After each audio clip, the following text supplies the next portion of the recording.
Chris here today from Huckabones Equipment. Today we're going to talk a little bit about the M5 series, in particular the M5-91 Cab Edition, which is sitting right behind me. So we're going to do a little bit of an overview, talking about what we normally do, start at the front and work our way back. So we're just going to get right into it, starting about the loader.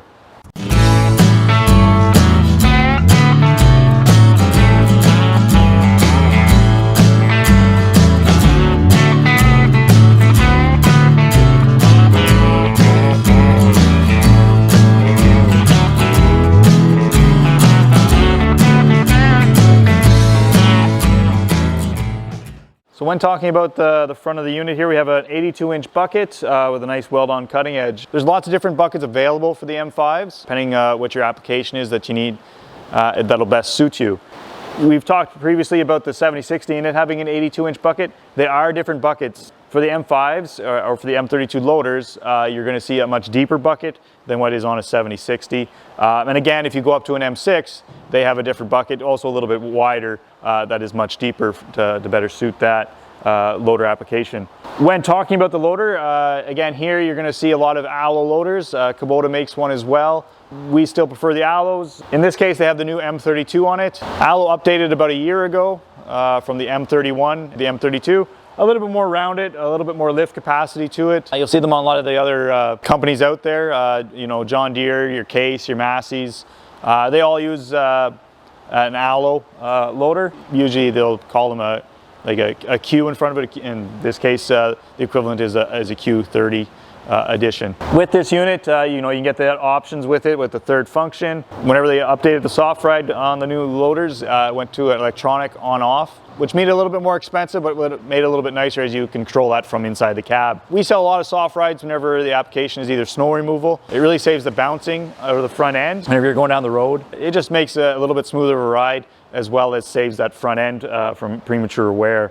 We also sell a lot of third functions with them. Again, whatever suits your needs, a lot of grapples and stuff like that go on the front of these, especially in the ag end of things. And moving a little bit further back, talking about the tractor itself, the M5 was updated about 5 years ago. It went from the M95-40 to the M99-60 to what we currently have with the M5 Deluxe.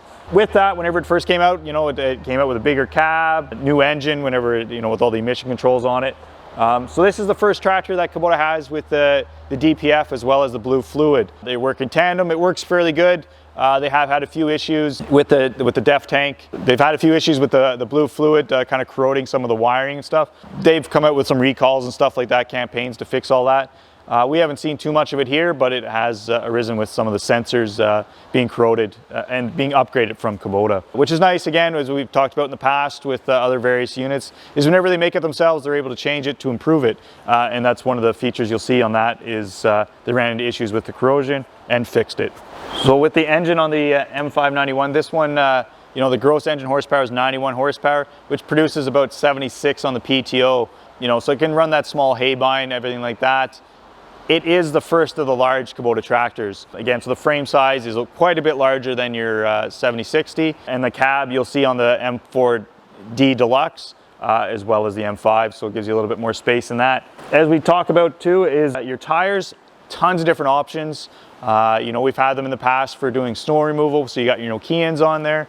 You can get your skinny little ag tires for doing some row cropping. Generally speaking, depending what you're doing, more than often than not, these tractors are going to be seeing a lot of loader work.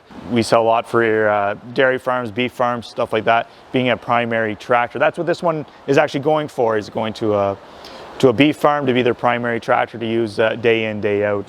So that's why they have the current tires, the Radius.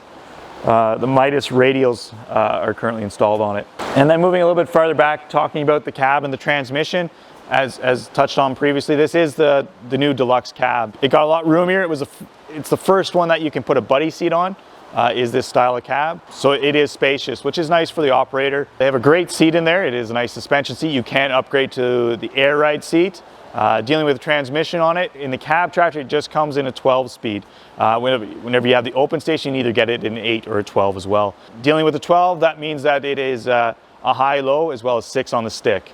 And unlike the 7060, it does have a separate emergency brake on it. So if you have multiple operators, just be a little bit careful that you can drive away with the emergency brake on. There is sensors and buzzers, but it can still happen. You're gonna have a very deluxe 3-point hitch as well. It's very similar to what you see on the 7060, you know, with the extendable lift arms, external cylinders. It gives you lots of lift capacity for various implements. One thing that is nice about the cab tractors is with the economy PTO, you're able to engage it from inside the cab. Again, just makes life a little bit easier whenever you're switching between implements and you're out in the field. Say you're going to be raking hay where you don't require the full horsepower for doing what you require. We see a lot of it in the commercial snow blowing, whenever they just need the economy PTO, whenever it's just a lighter snowfall and they're not really requiring the full horsepower of the unit. Some of the other small drawbacks of the M5 is the expense itself. It is a very deluxe tractor. Unfortunately, Kubota doesn't offer anything else in and around that 90 horsepower, so it literally limits the dealer as to, well, we have an M5 at a high price tag with nothing to really bring down the cost of it. You would think with that cost you would get 2 sets of remotes, but it is only standard with one. You have to add the second or third if required. You would also imagine that it would come with LED lights, whether it be work lights front and rear. It does not. I would imagine in the future we'll see that with all tractors right across the board being LED, but currently it just comes with your halogen lights. So yeah, so those are some of the small drawbacks of it. But otherwise, that's a very deluxe tractor. So if you do come into a Kubota dealership, this is the tractor that's going to be recommended to you at around that 90 to 100 horsepower. And in summary, some of the key points we've discussed today is the size of your bucket, the loader. You're going to have a choice between either the Kubota or an ALO. Here we always try and recommend the ALO because it's got a little bit more lift capacity to it, and the fit and finishes are a little bit more nice, a little more clean than the Kubota one. You know, it's got the new deluxe cab to it. You know, it's very spacious. Comes with lots of nice creature comforts, and you know, you can have that buddy seat with you. And then at the back there, you got the very premium 3-point hitch there with the economy PTO, and very good lift capacities on your lift cylinders there for putting various implements on the back. So that brings us to the end of today's video. If you enjoyed it, please like and subscribe. And if you have any comments, please leave them down below.